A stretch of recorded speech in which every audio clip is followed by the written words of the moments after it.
अरे जब लड़की चूज करने वक्त शादी के लिए या फिर लड़का चूज करने वक्त जब आप उसमें देखते हैं कि आपका इंटरेस्ट है या नहीं, तो फिर आप ऑप्शनल चूज करते हो जो आपका करियर बनाएगा 60 साल तक आने वाले समय में, उसमें आप क्यों नहीं देखते कि आप में आपका इंटरेस्ट है कि आपका ही नहीं बल्कि उस सब्जेक्ट का आप में कितना इंटरेस्ट है, ये भी इंपॉर्टेंट है। जैसे उस लड़की का भी आप में इंटरेस्ट है या नहीं, है कि नहीं इंपॉर्टेंट। आप देखो कि आपको इंटरेस्ट नहीं है, आपको सब्जेक्ट में ज्योग्राफी मेरा जैसे था, ज्योग्राफी मेरा ऑप्शनल, मैंने देखा कि मेरा उसमें इंटरेस्ट कितना है ये तो मैं समझ गया, उस सब्जेक्ट का मेरे में है कि नहीं ये मुझे जानना बड़ा मुश्किल लग रहा था। फिर मैं जब उसको देखा, पढ़ता गया, समझता गया, तो मुझे समझ में आया कि नहीं ये सब्जेक्ट मुझे खींच रही है अपनी तरफ। इसका मतलब है मेरा भी इंटरेस्ट है और सब्जेक्ट का भी मुझे इंटरेस्ट है। उसके बाद आपका ग्रेजुएशन क्या था सर? ग्रेजुएशन मेरा मान लो कि माइनिंग इंजीनियर IIT से।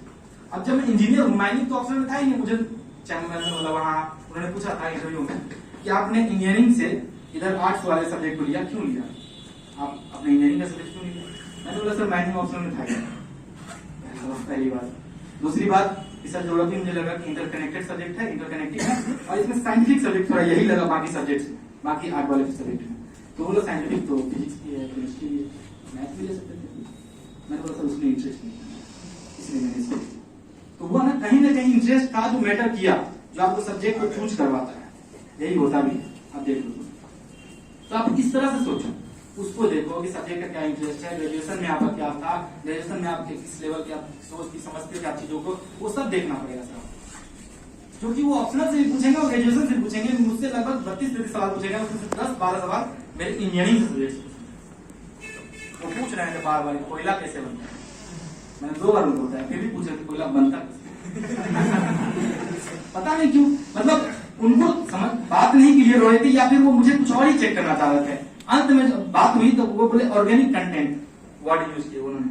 मैंने फिर उनको बताया ऑर्गेनिक कंटेंट की वजह से सर, तो बोले कि ऑर्गेनिक कंटेंट क्या होता है, फिर जाकर के वो समझने लगे कार्बन, समझे, तब जाकर के वो समझे कि अच्छा ये निकलवाना चाहते। मुझे ग्रीन रेवोल्यूशन पूछा उन्होंने कि आप ये बताओ कि आप ज्योग्राफी के स्टूडेंट हो तो आप तो एक्सपर्ट हो गए। हमको बोला उन्होंने जी सर। तो बोले कि ठीक है आप मुझे ग्रीन रेवोल्यूशन को 3 सेंटेंस में क्लियर कर दो। मैंने 3 वर्ड में क्लियर कर दिया। फिर मुझे बोलते हैं ग्रे, हमको बोलते हैं ग्रे, उसी समय तुरंत मुझे बड़ा अच्छा लगा, मुझे लगा कि हाँ एक्चुअली क्या मेरा लग अच्छा था कि मैं ग्रीन रेवोल्यूशन को ऐसे ही मैंने अपना नोट्स बना रखा था 3 वर्ड में, SYB6 और उसके बाद आपको टेक्नोलॉजिकल अपलिफ्टमेंट और उसके बाद आपको गवर्नमेंट का स्कीम, ये करके। और मैंने देखा कि ये चीज बस बताओ, और उन्होंने बोला कि हाँ तो हो गया ग्रीन रेवोल्यूशन। फिर जाकर के अगले नंबर तक बताना शुरू किए कि हाइब्रिड सीड्स की वजह से ग्रीन रेवोल्यूशन क्यों हो गया, क्या था स्पेशल हाइब्रिड सीड। ऐसे करते हैं क्वेश्चन आपसे, तो आपको फंसाते हैं, आपको लेवल उस लेवल तक डीप ले जाएंगे, जब आपको लगेगा कि आप स्पेशल हो तो आप और डीप ले जाएंगे। ऐसे कर रहे 30 मिनट गुजर गया, 29 मिनट गुजर गया, तो ये होता है सर, इसलिए टाइम लगता है। तो बेहतर यही है कि आप जब भी ऑप्शन चूज करो तो बढ़िया तरीके से करो कि आप देख लो सब्जेक्ट क्या है, आपका पोजीशन क्या है, नहीं आप इंटरेस्ट है वो देख लो। मेंस वगैरह क्या है सर कि मेंस बहुत ही मतलब है ना, आप समझिए कि इजी भी है, टफ भी कर सकते हैं आप उसको, अगर प्रैक्टिस आपकी अच्छी है तो दैट्स इजी, फिर इजी लगेगा आपको मेंस। लेकिन आपकी प्रैक्टिस अच्छी नहीं है तो आप वहां नहीं लिख पाओगे। और लिख पाना सर इसीलिए मैं कहता हूँ NCERT पढ़ो और अखबार रोज पढ़ो। अखबार आप लोग रोज ही पढ़ना, रोज, ये तो आप ड्यूटी ही बना लो अपनी, मतलब ये तो कभी मिस ही नहीं होना चाहिए किसी से भी। जो करते हैं इसको समझिए, उसी दिन पछताएंगे, उसी दिन आपको याद आएगी ये बात कि अखबार आपने नहीं पढ़ा। मैगजीन से लगता है कि मैगजीन से हो जाएगा काम, अरे आप मैगजीन पढ़ोगे तो बुक की तरह लगेगा। जब मैगजीन आप पहली बार पढ़ोगे, अखबार आप पढ़े रहोगे तो जब मैगजीन पढ़ोगे तो लगेगा रिविजन हो रहा है। आप करके देख लो ट्राई, मैंने किया इसलिए मुझे समझ में आ गई बात, तो ये आप भी कर सकते हो। बस यही सब बात है, और ध्यान रखिएगा, मतलब पॉइंट ये है कि आप लोग पढ़ें, मेहनत करें, बने, ये फासला आप भी तय करें और कर सकते हैं आप लोग, मुझे पता है। ध्यान रखिएगा कि जिस चीज पे ये जग हंसा है उसी ने इतिहास रचा बोलेंगे में रोज पूछता था सब, 3 साल हो गया और IITian भी था, ऐसे ही बोलता था IITian भी था। और उसके बाद सुने UPS BPS की तैयारी कर रहा था, कुछ हुआ तुम्हारा ऐसे यार बोलता था, रोज टोक के बोलता था। किसको नहीं पता है BPSC का रिजल्ट आएगा, तो पूरे हिंदुस्तान को पता चल जाती है ये बात कि BPSC का रिजल्ट आ गया, और उनको नहीं पता है, रोज अखबार पढ़ते फिर भी ताना देंगे BPSC रिजल्ट आया नहीं यार तुमको क्या मतलब। ऐसे आकर आपसे पूछेंगे सर बार बार, जब आ जाता है तो 7-7 घंटे आकर के आपके पास बैठे रहेंगे, भाई तुम हम मिलेंगे भी नहीं, 10 मिनट मिलेंगे, मन होगा तो मिलेंगे, नहीं होगा तो नहीं मिलेंगे। समझ लो बात। आपको उस तरह से उस लेवल पे आकर के आपको टॉर्चर करेंगे, आपको बोलेंगे, आपको परेशान करेंगे, तो नहीं होना है परेशान ना, हंसते रहेंगे, हंसने दीजिए। उनका हेल्थ अच्छा हो रहा है, नहीं आप हंसे नहीं ना, आपका समय आएगा जब आप हंसोगे, अच्छे से हंसना, तब समय आता है सर, सबका समय आता है, ये बात आप हमेशा याद रखना, ये आता ही आता है, उस दिन का आप वेट मत टर्न, आपका टर्न जब आएगा ना तब आप बोलना। मतलब मैं कहता हूं कि मेहनत मतलब ना, सभी कहते हैं मूव इन साइलेंस और speak when it's time to say checkmate. आप तभी बोलना जब आपको लगे कि राजा निशाने पे है, चेकमेट बोल, समझ रहे हो? चलना चलो सिपाही सब चलो, लेकिन जब लगे राजा निशाने पे है तो राजा निशाने पे से लगा बोलो चेकमेट, बोल खत्म, खेल खत्म। समझ रहे हो? यहाँ तक खेलना, इस लेवल का खेल खेलना, यही खेलना होता है, यही लोग खेलते हैं, जो अधिकारी बनते हैं यही खेल करके आए हैं। बताएंगे नहीं, अलग बात, सब नहीं होते वैसे कि आपको बताएंगे सारा बात, सारी बात हम बता देते हैं। हमको लगता है कि 10 लोग बढ़िया है, बढ़िया है, आपको पता नहीं है। ये लीगेसी सर बोल रहे थे सबसे पहले वाले जो सर थे कि लीगेसी इंपॉर्टेंट है भारत को, अगर आपको विश्वगुरु बनाना है तो लीगेसी इंपॉर्टेंट है, आप लेके चलो। आप बने 10 लोग बनाए और 10 लोग बोलो 10 और बनाओ, ऐसे तो सब कितना बंदा चला जाएगा ना।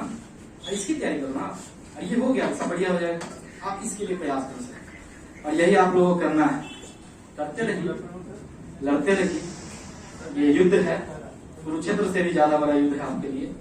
उस समय तो चलिए फिर भी आसान था कुछ लोगों के लिए, लेकिन आपके लिए नहीं है सर, ये मुश्किल है, मुश्किल रण क्षेत्र है, इसमें लड़िए, बढ़िया से मेहनत कीजिए और बहुत मेहनत कीजिए। तो बस इतना हमेशा फील आना चाहिए रोज रोज, जैसे होता है ना कि 4 रोटी खाएं और फिर होता है कि मतलब पेट भर गया तब भी 1 रोटी खा लेते हैं एक्स्ट्रा, तो वैसे ही कीजिए। यहाँ से जब लगे 4 चैप्टर पढ़ लिए तो 1 चैप्टर और पढ़ लीजिए फिलहाल, तभी उठिए सर।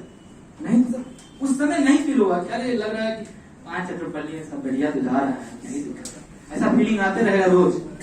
लेकिन वो जब रिजल्ट आएगा ना तब वही फीलिंग याद आएगा कि उस दिन सोचते थे 5 चैप्टर पढ़ लिए तो बहुत, उस दिन बहुत रोना होता है, बहुत परेशानी होती है, बहुत लोग हंसते हैं, बहुत लोग आपके ऊपर देखेंगे, बोलेंगे, 4 सवाल करेंगे, मुझे बोल नहीं पाए वो। First attempt in BPSC, youngest SDM in BPSC, आप समझ रहे हो? First attempt youngest SDM, IIT छोड़ा, आईआईटीएम था मैं, ग्रेजुएट, मेरी डिग्री के बारे में कोई सवाल नहीं कर सकता। एकेडमिक्स मेरी बहुत अच्छी है, मुझसे आप सवाल नहीं करते। 10th में मैं टॉपर था, बिहार का topper, 10 CG SIDB Bhopal, 10th में टॉपर, 12th में अच्छा वहां अच्छा लाता था, 12th किया, उस पर IIT किया, IIT में आया, IIT का टॉपर अपने कॉलेज का, कॉलेज में टॉप किया, कॉलेज में टॉप किया, उसके बाद आया इधर और इधर टॉप। मजाक क्यों कर सकते हैं मैंने साफ साफ कहा, करना पड़ता है सर, आपको चलना है ना, आपको अगर चलना है तो सर आप ही को लड़खड़ा कर उठना पड़ेगा। आपको दौड़ना है सर तो आप ही को चलना पड़ेगा, आपको भागना है सर तो आप ही को दौड़ना पड़ेगा, आपको उड़ना है, आप ही को उड़ना है ना। आप सपना देखे हैं कि सूरज की तरह आपको चमकना है, तो चलेगा कौन? हम चलेंगे क्या? आपको चमकना है अगर सूरज की तरह, हम क्यों जले? आप जलिएगा ना सर, आप जलिए, आप ही को जलना पड़ेगा, रात रात भर परेशान होना पड़ेगा आपको, तब जाके दिन को सूरज की तरह चमक पाइएगा। रात में जो मेहनत नहीं करते हैं ना वो दिन में बात नहीं कर सकते, उनको करना भी नहीं चाहिए। लेकिन आएंगे, बोलेंगे 10 बातें अलग अलग तरीके से। हम भी थे, हम भी करते थे तैयारी, करते थे आप तैयारी, हुआ तो नहीं समझा? आपको बोले कि अलग अलग तरीके से लोग आकर के, हम भी थे, ठीक थे आप, कहां पर आप नहीं थे, लेकिन आपका नहीं हुआ सर, हमारा हुआ है। तो इस बात को घमंड नहीं करना है, लेकिन अभिमान जरूर करना है। घमंड अभिमान बात है सर, मैं भी एक एसडीएम हूं, ये घमंड है, मैं भी एक एसडीएम हूं, अभिमान है सर। एसडीएम बनना अभिमान की बात है, बड़ी बात है। मैं भी एक एसडीएम हूं, 27 और एसडीएम है, लेकिन मैं भी एक एसडीएम हूं, और ये भी अभिमान की बात है। I am the youngest sir, आसानी से नहीं, कीर्तिमान स्थापित किया मैंने आपको बताया है, बहुत सारे लोग बताया है कि 22 साल में एसडीएम बन सकते हैं लोग। जिस उम्र में आप सोचना शुरू करते हैं कि बीपीएससी की कोई चीज होती है, जिस उम्र में आप सोचते हैं कि नहीं बाहर जाना चाहिए पढ़ने के लिए, उस उम्र में बन गया मैं घर पे आकर। सर आप ही कर सकते हैं ना, ये तो आसान था ना, ये सबके लिए आसान था ना। मैंने फॉर्मूला बता दिया, अब आगे करेंगे। मैं कुछ लोगों को देखता हूँ, मुझे मेरे यूट्यूब वीडियो के नीचे कमेंट में करते हैं, मेरा एसडीएम नसीम निजाम जैसे चैनल है उसके नीचे कमेंट करते हैं कि I will be the next youngest SDM. हाँ जरूर सर, आप बन सकते हैं, डेडिकेशन दिखाइए उसके लिए। करिए ना, आप करिए ना, हम आपको तैयारी तो करवाते ही हैं, आप करिए टॉप 10 बैच में आइए। आपको हम मजाक नहीं कर रहे हैं, आई विल डू दैट। हमको पता है, मैंने मात्र 22 दिन पढ़ा था, मान लीजिए 64 के प्रीलिम्स के लिए, मैंने मात्र 7 दिन पढ़ा था 65 के प्रीलिम्स के लिए, सब में 125, 123, 117 यही स्कोर है मेरा प्रीलिम्स। आसानी से नहीं आएगा, 97, 96 कटअप जाता है। मैंने कटअप कभी देखा ही नहीं, सोचा ही नहीं कटअप के बारे में, कटअप के बारे में सोचो ही नहीं। कटअप पे जब आप फोकस आपका रहता है ना सर, तो आप डर जाते हो, आपके मन में चलता रहता है कि मुझे कितना स्कोर करना ही करना है, क्यों इतना ही करना है। कटअप 97 है, 110 क्यों नहीं सोचते, 97 है तो 100 सोचेंगे, उससे ज्यादा तो सोच ही नहीं सकते। 108 से था क्या कटअप, टेंशन में आ गए बाकी तो, अरे कहीं नहीं जाएगा कटअप, बच्चे भी तो बड़े बड़े आ रहे हैं, अच्छे आ रहे हैं, 66 पे कटअप 108 है। इतना जब कटअप जाएगा तो आप भी उस तरह से मेहनत करो ना सर, ये कटअप सर और बढ़ेगा। आप कभी भी करो, ये कटअप बढ़ता जाएगा, आप उस तरह से तैयारी करो, आप बेसिक चीजों को पकड़ो, आप एनसीईआरटी पकड़ो, आप उसको छोड़ करके रामायण, गीता, महाभारत, पुराण, ये बाइबल सब पढ़े जा रहे हैं, नहीं होगा। ना पूछता है बाइबल, ना वहां पूछता है गीता, कुछ नहीं होगा। आपसे जो पूछता है वो एनसीईआरटी, सारा क्वेश्चन, कुछ भी क्वेश्चन उठा के ला दो, मैं सारा एनसीईआरटी में क्वेश्चन उठा, सारा क्वेश्चन, मतलब 98%, 2-3% उधर से पूछ लीजिए, करंट अफेयर्स छोड़ तो आपको मिल जाएगा सर एनसीईआरटी में। आप करके देख लो ना, आप पढ़ते ही नहीं, एनालिसिस करते ही नहीं, आप 4 लाइन पढ़े, 5वां लाइन फिर शुरू कर दिए, 4 लाइन समझे भी नहीं और 5वां लाइन शुरू। 4 लाइन पढ़ने के बाद सर आपको 5वां लाइन समझना था, 5वां लाइन समझने से पहले आप 4 लाइन को पूरा क्लियर करना था, दैट यू नो दैट, ये आपको पता होनी चाहिए सर, लेकिन आपको क्लियर ही नहीं है। फिर आप सोच रहे थे कि नहीं मैं तो कर ही लूंगा, सर नहीं होता है ऐसे कुछ भी। मतलब आप मुझसे पूछोगे ना कि कुछ भी करो, जैसे अलग अलग एग्जाम है, बीपीएससी, यूपीएससी, जितने भी एग्जाम होते हैं इसमें अलग अलग जितने भी हैं, अलग अलग संस्थाएं हैं, बहुत लेवल का एग्जाम है सर, हर लेवल के एग्जाम में हर लेवल की तैयारी होती है। आप प्यून के एग्जाम में भी जाएंगे सर, चपरासी बोलते हैं जिसको आप, चपरासी तो सर थोड़ा गंदा शब्द बोलना नहीं, स्टाफ समझिए, एक स्टाफ के शब्द आप उसमें जाते हैं, उस तैयारी में आप जाते हैं, उसके लिए भी एक अलग तैयारी, उसका भी अलग एग्जाम होता है। बताइए सही से नहीं है, आप नहीं पढ़िएगा तो उसका एग्जाम में आप पास नहीं कर पाएंगे, ये दिन भी आ सकता है। तो सर पढ़िए ना, आपको मौका मिला है, बहुत मुश्किल से मिलता है। आप मुझे कॉल आता है कि सर मेरे पास एनसीईआरटी खरीदने की किताब के पैसे नहीं है, 1000 मैक्सिमम लगता है एनसीईआरटी खरीदने में, 1000 उनके पास पैसे नहीं। सही बात है, पैसे नहीं है, इतनी गरीबी है। आपको यहाँ पटना में आकर के बैठ कर, आप बैठे हुए आगे बैठे हुए पीछे बैठे, इस जगह पर जहाँ एसी लगी हुई, भले नहीं चल रही अभी, लेकिन एसी लगी हुई है, ये सब है, वहां आप बैठे हुए सर, सबको मौका नहीं मिलता। कुछ लोगों के पास किताबें नहीं है, कुछ लोगों के पास मतलब समझिए कि वो बाहर आ नहीं सकते, इतने पैसे नहीं उसके पास पढ़ना आने के, तो आपको सब मौका मिला है, फिर भी आप नहीं करोगे। मुझे आप भी याद है कि मतलब मैं जैसे रिजल्ट हुआ उसका मैं सोचा मैं दिल्ली जाकर के आईएएस के लिए प्रिपेयर करता हूँ, बात अलग है कि उन्होंने तुरंत ही बुला लिया डॉक्यूमेंट वेरिफिकेशन के लिए, लेकिन मैं गया था। जब मैं जा रहा था तो मुझे इतने कॉल मैसेज आ रहे थे, 10,000 मैंने घर से लिया था कि दोस्तों को पार्टी दूंगा, कुछ दोस्त है मेरे जो IIT के वहां कर रहे हैं तैयारी वगैरह, उन लोगों को पार्टी दूंगा, नया संबंध बनाने में बढ़िया रहेगा, पार्टी दे दूंगा। तो मैं वहां गया, उससे पहले मेरे 10,000 खर्च हो गए, 10 लोगों को बस पैसा भेज करके एनसीईआरटी खरीद दूंगा, अंदर से कमा लूंगा, फिर 10,000 फिर से कर लूंगा मैं। इस एज में 22-23 उम्र में, इस एज में अगर मुझे सर अगर 80,000 रुपये मिलेगा ना, बहुत है, बहुत ज्यादा है, आप समझ सकते हैं, बहुत ज्यादा है। 80,000 रुपये लगभग सैलरी है, 80 से 90,000 SDM की, बहुत है सर, संभाल भी नहीं पाऊंगा शायद, इतना मुश्किल है मेरे लिए, मतलब आसान नहीं है। मैंने देखा है, मैं 10,000 नहीं खर्च कर पाया कभी जिंदगी में महीने में, मेरे लिए 80,000 बहुत ज्यादा है, मैं कर लूंगा। तो आप समझिए इस बात कि आप संतुष्टि भी रखिए, आप चीजों को समझिए, लेकिन पागल भी आप ही होइए। पागल का एक मतलब होता है, जो मैं बचपन में सोचता था, और ये मैं सोचता था, बताऊं आप लोग, चलिए जान लीजिए आप। पागल होता है हिंदी में, पा का मतलब होता है पा, ग का मतलब गया, ल का मतलब लक्ष्य, पा गया जो लक्ष्य वही पागल है।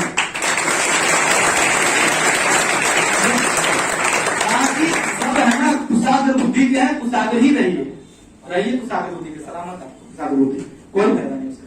पागल बनना पड़ेगा सर, उसके लिए लड़ना पड़ेगा, मरना पड़ेगा। आप एक बात याद रखिएगा सर, स्वर्ग अगर आपको देखना है ना, स्वर्ग अगर आपको चाहिए ना, तो मरना भी आपको पड़ेगा। स्वर्ग आपको चाहिए, मरे हम नहीं मरेंगे, स्वर्ग आपको चाहिए तो आप ही मरिएगा ना उसके लिए। स्वर्ग में जाने के लिए मरना पड़ेगा ना सर, तो मरिए, मेहनत कीजिए, लड़िए, प्रयासरत रहिए, यही करते रहना होगा, लड़ते रहिए, बस इतना ध्यान रखिएगा। फाइनल चलिए 1-2 क्वेश्चन हम लोग ले लेते हैं, था तो नहीं प्लान, लेकिन चलिए 1-2 क्वेश्चन कोई भी एक लड़की से एक लड़का से पूछ लीजिएगा। लड़का से मैं जिसको बोलूंगा वही, नहीं तो बाकी बहुत सारे लोग हैं जो सबसे ज्यादा शांत बैठे होंगे, उन्हीं से पूछूंगा। आप बताइए रेड सर, आप कोई क्वेश्चन पूछिए। क्वेश्चन मतलब ये नहीं पूछ लीजिएगा सो की बताइएगा क्या नाम से, ये सवाल तैयारी के लिए मतलब क्या, ये सब इस टाइप का क्वेश्चन पूछिएगा। ऐसे तो सर मैं हिंदी सब्जेक्ट का स्टूडेंट हूँ। मेरे दोस्त ने पहले सेमिनार में लिया है जो मैं कुछ सीख सकूँ, आप लोगों की बातें सुन सकूँ, समझ सकूँ और उसी को लक्ष्य बनाकर आगे मैं मतलब चलो, तो मैं थोड़ा नर्वस हूँ सर कि मैं क्या बचूँ, क्योंकि मैं सर बीपीएससी तो पढ़ता नहीं। ठीक है, एक दोस्त बोले जो करते हैं पूछिए। जी सर, मैं आपसे तो काफी मोटिवेट हुआ। मैं जी सर सीतामढ़ी के धन्यवाद। पूरे मतलब अनुमंडल नागपुर प्रखंड से हूँ। अच्छा नागपुर है यस सर। बोलिए। तो सर मतलब मेंस में मतलब ऑप्शनल पेपर या फिर कोई भी पेपर होता है उसमें मतलब जो भी शब्दों का चुनाव मतलब कितना इम्पोर्टेंस रखता है? हाँ सर, ये एक सवाल है जो सच में इम्पोर्टेंट है। और सर मतलब इसको पॉइंट वाइज मतलब इसका आंसर लिखा जाए या मतलब पैराग्राफ पॉइंट वाइज लिखना चाहिए, उसका तरीका है, उसका मतलब भी है। पॉइंट वाइज आप लिखते हैं तो पैरा लिखते हैं, उसका अलग मतलब है। जैसे कि मान लीजिए आपको सवाल पूछा गया, जैसे ज्योग्राफी आपको मान लीजिए आपसे सवाल पूछ लिया गया फ्रंटोजेनेसिस के बारे में, तो हिंदी में नहीं बता पाऊंगा इसका क्या मतलब होता है फ्रंटोजेनेसिस का। चलिए साइक्लोन हिंदी जानता हूँ इसलिए, चक्रवात, ठीक, चक्रवात के बारे में आपसे सवाल पूछ लिया गया, तो आपसे अगर पूछ लिया कि चक्रवात बनता कैसे, ये सवाल है मान लीजिए आपसे, तो आप टेम्परेचर का कंडीशन दिखाएंगे, आप प्रेशर का कंडीशन दिखाएंगे, आप अलग अलग कंडीशन दिखाएंगे, वहां पर लैंड का क्या कंडीशन है उसको दिखाएंगे, उसके आसपास सी है कि नहीं, उसका मतलब कि वाटर का क्या इफेक्ट पड़ सकता है ये आप दिखाएंगे, अलग अलग जो कंडीशन है 4-5 कंडीशन वो आप दिखाएंगे, ये आपको पता है। ये आप अगर पैरा में लिख दिए तो हो सकता है कि कोई कंडीशन लिखा है आपने चारों, लेकिन मिस हो जाए पढ़ने में, लेकिन आपने अगर पॉइंट वाइज लिखा है तो चारों पॉइंट साफ साफ दिख रहे हैं। ज्यादा अगर आपको किसी को दिखाना है तो अंडरलाइन कर दी।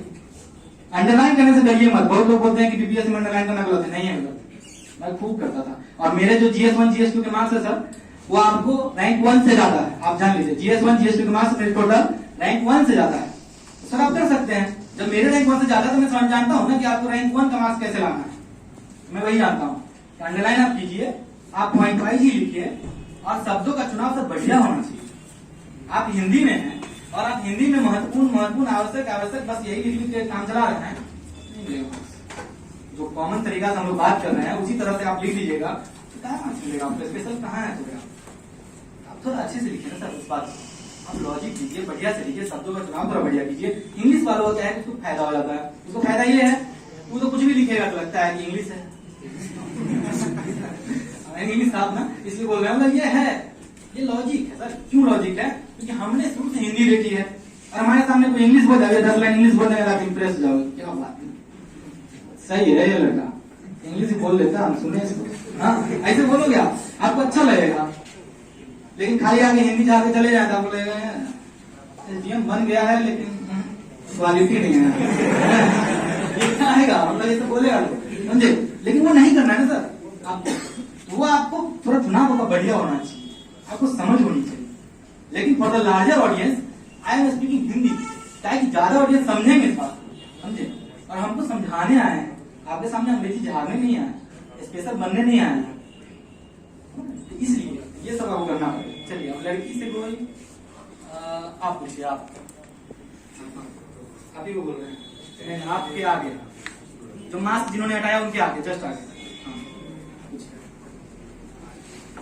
पूछिए डरिए ना, नहीं डरिए नहीं। अच्छा एक और चीज जो लोगों के मन में रहता है शंका, कि आप सोचते हैं कि पूछेंगे और कोई हंस देगा। मुझे अभी भी याद आ रहा है, एक बात याद आ रही है, इसे मैं बता दूं ये वाक्य, उसी को मैंने ये शायरी को लिखा था और बोला था कि जिस पे जब हंसा है उसी ने इतिहास रचा है। ये पॉइंट यही है, जब मैं IIT में था 200 लोग वहां तैयारी करते थे उसके मेरे साथ बैच में, वो सब है ना, जब मैं सवाल पूछता था ना, मैं सबसे लास्ट में जो बैठा था, और मेरे सवाल खूब होते थे, तो मुझे समझ भी कम आता था, उतना अच्छा रिजल्ट नहीं था। हाँ तो मैं पूछ लिया था, जब समझ नहीं आई तो पूछूंगा, पैसा दिया हूँ भाई, कैसे नहीं पूछूंगा, चोर कैसे थे, बिहार से समझे, कहाँ पूछेंगे समझे। तो सब लोगों को लगता था कि मतलब ये पूछ ही रहा है, खाली पूछ ही रहा है, तो सब हम में हंसता था। और आपको मैं बताऊं उस बैच में सिर्फ मेरा ही सिलेक्शन हुआ, उस मतलब कोचिंग से मोशन आईडी में समय सिर्फ मेरा ही सिलेक्शन हुआ। आप सोचिए देखिए, फिर मैं आया था कोचिंग में सेमिनार में, मैं ऐसे करके एक बार पहले चेक करके एक बार ऐसे हाथ करके शुरू किया था। समझ रहे हो? ये होता है सर, तो जिस भी जगह सा है उसी में ध्यान रखता है। ये रियल फैक्ट है, आप ऐसे ट्राई करो, अभी होता ही होता है। आप करना ट्राई ये चीज, तो ये होगा। आप हंसना भी मत, आप हंस लो, आएगा समय कि आप ऐसे ही रह जाओगे, हंसते ही रह जाओगे और आगे निकल जाएगा। और शराब पीने से डरिए मत, आपका अधिकार है sir. Article 19(1)(a) freedom of speech. बोलिए मैम।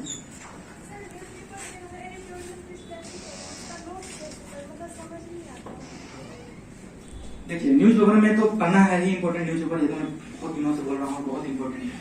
एक न्यूज पेपर जनरली पढ़ना ही चाहिए, दो भी पढ़ सकते हैं। मैं दो पढ़ता था, द हिंदू और इंडियन एक्सप्रेस। लेकिन कोई एक पढ़िए, कोई जरूरी नहीं है कि कोई दो पढ़िए। लेकिन हिंदी में जनसत्ता, हिंदी में मैं इसलिए जनसत्ता को मैं इसलिए जाना कि जनसत्ता को मैं यहाँ आया था तैयारी करने के इंटरव्यू के दौरान, जब मुझे उस टाइम मेरा मेंस भी था 65 का। तो जब मेंस था तो उसी दौरान मैं यहाँ पे देखा तो न्यूज यहाँ मिल रहा था, तो जनसत्ता मैंने लिया था 4-5 दिन। तो जनसत्ता जब मैं पढ़ा तो मुझे लगा कि जनसत्ता बहुत बढ़िया न्यूज पेपर है।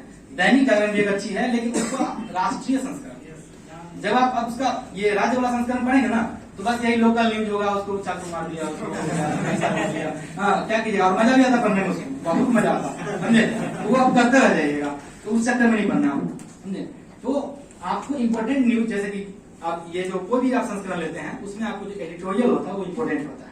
एडिटोरियल में अगर जैसे कि मान लीजिए क्या है, कोई भी टॉपिक आया, जैसे कि वैक्सीनेशन, मान लीजिए एक सेकंड के लिए वैक्सीनेशन का टॉपिक है, वैक्सीनेशन के प्रोज एंड कॉन्स आ गए। प्रोज एंड कॉन्स मतलब उसके फायदे और उसके नुकसान। मान लीजिए क्वेश्चन है ये, तो आप किसी एडिटोरियल में देखोगे खाली प्रोज लिखा, खाली फायदे लिखे हैं, समझे? ये होगा एक एडिटोरियल में। किसी दिन ऐसा आएगा कि खाली नुकसान लिखकर बता रहा है, समझे? तो आप दोनों को लिख के अलग अलग कर लो। ये मैं करता था, मेरा मतलब 2-4 कॉपियां हैं जो मैंने न्यूज बनाई थी, समझे? ये सब करना पड़ेगा आपको, ये करना भी चाहिए, ये बेटर तरीका है। ये आप करते हो तो आपको समझ में आएगी। ये आप कर लो, ये अलग अलग कर लोगे तो अंत में क्या होगा, जब मेंस का टाइम आएगा तो आप जब रिवाइज किए रहोगे तो आपको लगेगा कि पहले जाते सब आसान लगेगा और वो सब लिखना है।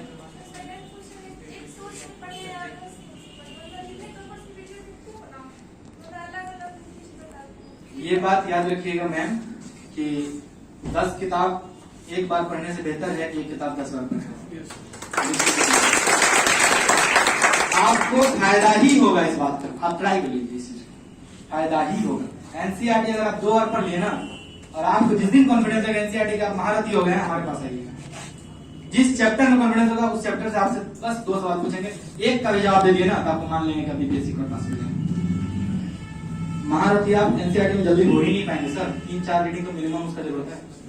आप पढ़ते रहिए, आप जब ज्यादा पढ़ेंगे तब तक आपको एहसास होगा कि आप ये चीज समझे ही नहीं थे पिछले बार।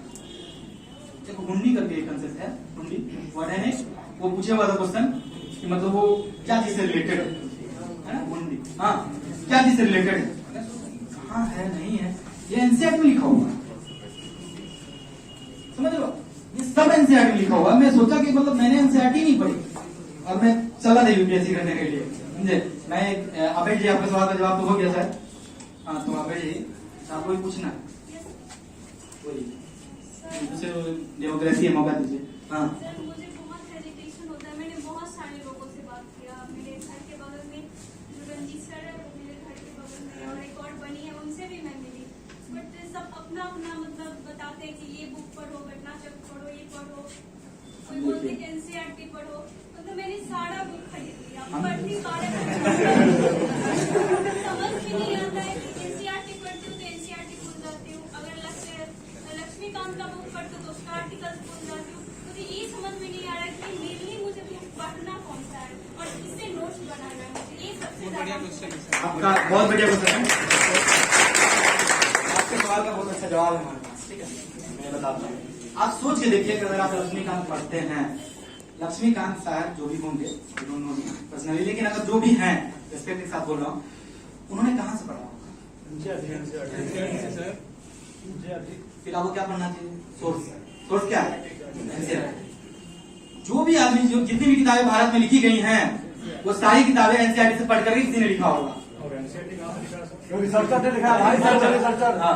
चलिए ठीक है, वो अलग बात है, वो आपका सवाल अलग तरीके से है, लेकिन आप समझिए रिसर्चर ने रिसर्च करके लिखा है, जो भी बात है, लेकिन एनसीईआरटी से जब लिखी गई है, आपको पता है ऑथेंटिक सोर्स वही है, तो आप उसको उठाइए ना सर, उसको उठाइए मैम। तो पढ़ना है, पढ़ती हूँ, लेकिन उसमें जो नोट्स बनाना है, मतलब उसमें सारे पॉइंट्स जो इम्पोर्टेंट है ना, उसका कौन सा वर्ड है जो निकाले और क्वेश्चन प्रीवियस ईयर आप देखते हैं, जब प्रीवियस ईयर देखें और आप क्वेश्चन देखें, इतना सारा फ्रीडम स्ट्रगल और फ्रीडम मूवमेंट हुआ है, बहुत सारा अलग अलग टाइप का।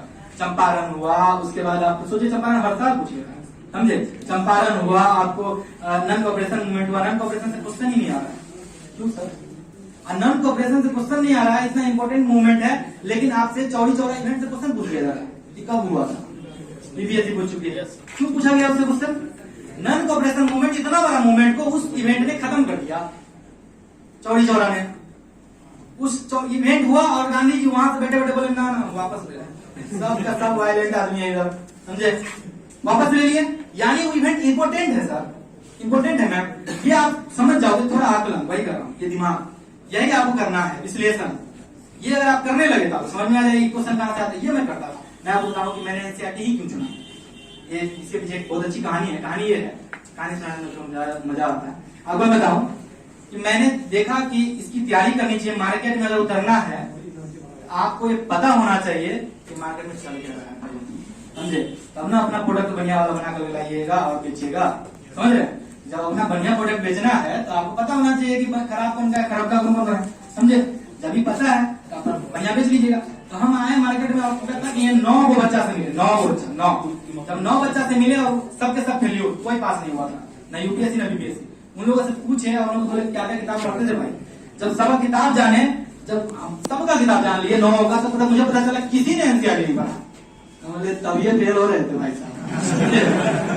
एनसीईआरटी उठाओ, तभी हम सोचे एनसीईआरटी उठाना है, तभी एनसीईआरटी हम उठाए और उसका देखिए करते करते यंगेस्ट एसपीएम ऑफ बिहार, बोलिए भाई साहब।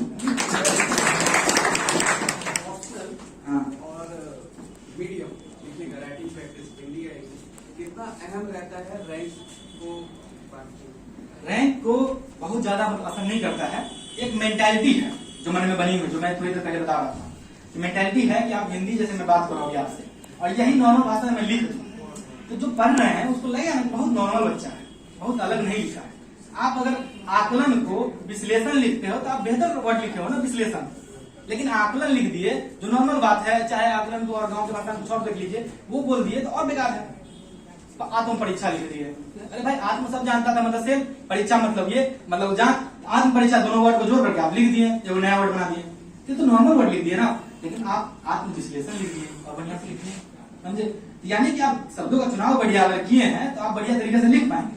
ये एक मेंटालिटी है, असर नहीं पड़ता है। रैंक 1 भी हो सकता है। इवन आपको पता होना चाहिए कि निशांत जैन जो आईएएस थे, वो ये आपको भाई हिंदी से कोई भी हो सकता है सर, फर्क नहीं पड़ता इस बात से, ठीक है। बाकी अब सवाल मेरे ख्याल से सब हो गया, अब मैं विदा लेना चाहूंगा सर, हम लोग बाद में बात कर लेंगे। दूसरे फैकल्टी भी आएंगे, अभी उनसे भी आपके पर्सनल। अच्छा चलिए लास्ट क्वेश्चन, नहीं लास्ट क्वेश्चन। जैसे यूपीएससी सिविल सर्वेंट की तैयारी में कभी टाइम ज्यादा हो जाता है, कभी कम लग जाता है, तो क्या हमें प्लान बी भी रखना चाहिए? हाँ plan B, plan B important है सर, इसलिए इम्पोर्टेंट है। अगर नहीं इम्पोर्टेंट होता ना सर, तो कोई है कि क्या नाम था उसका, अभिषेक शर्मा, जो वो बन जाते हैं, और नहीं तो संदीप भैया बनकर रह जाएगा, समझे। वो कहता है कि संदीप भैया अगर बनना है, प्लान बी एक रख के रहिए तो आराम से हो जाएगा, पिंकी भी नहीं जाएगी और आपको ये भी मिल जाएगा, समझे। अगर आप प्लान बी रखते हैं सर, आपके लिए बेहतर है, जैसे मैं रखता हूँ, ये बेहतर तरीका। ठीक है, चलिए विदा लेते हैं आप सभी को फिर से। धन्यवाद सर, आपने मतलब हम सभी छात्रों को स्ट्रेटजी, संघर्ष, अपने कैसे तैयारी करे बेस्ट वे में बताया है। बहुत मिशन 50 कैसे